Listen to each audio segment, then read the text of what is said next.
Hey guys, I'm gonna give a little commentary on this video of me drawing a background. And I was originally gonna do a video of me doing the whole cutscene, but some of the videos got lost. So right here, I'm drawing the rough draft, and I'll make that a movie clip or a graphic. And then I copy some tiles out from a different version of the background, and basically I'm going to break down all the movie clips so it's all vectors. Get the free transform tool, and then off the tools panel click distort, and you can hold control to distort as well. But also once you're distorting, click alt or hold alt, and then when you drag to distort it, it goes from both ends. And you can do that with normal free transform too. So it kind of shrinks down both ends, and it looks like perspective kind of. And then you just stretch it around until the tiles look like a good size. And then basically when I draw over the tiles now, it'll look like it's in perspective, and I wouldn't have to draw out the horizon line or anything like that. So now I drew the wall, the foreground wall, and anything I draw I copy and paste and layer on top with it, and make a gradient just to add the shadow. And then I also usually have a different few shades of the color for shadow. So as you can see, I draw over the line, and then on the other wall it kind of goes along the line, so you don't see the side of that wall, so it adds perspective. And for the outlines, I usually have a thicker brush size, and then when I get to like the locker and stuff like that, I use a smaller brush. Now I'm drawing the locks.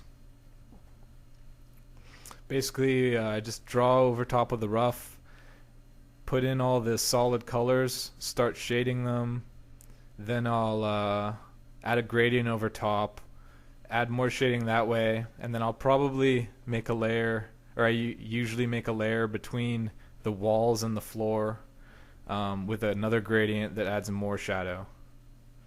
So here I'm just changing the colors again. I've got the pencil tool. Now I'm doing all the different solid color shades.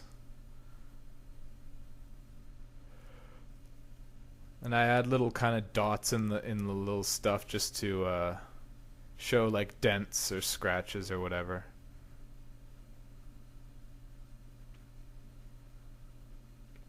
I don't really want people to copy my style, but this will maybe teach you how to I don't know, do your style better or whatever. So there's the gradients over top of the walls, and it kind of makes the bottom, darker, makes it look better. And then also I added a gradient right there just to show the darkness down the wall.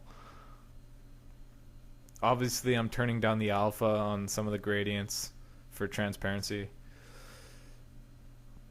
And usually I'll make a radial gradient on top of everything else just to add a shadow for the room. So yeah, now I'm drawing the bench, sketch it out, and then for wood I usually just use the line tool to kind of make the different different little ridges or textures of the wood or whatever. And I have another bench there that I'm referencing.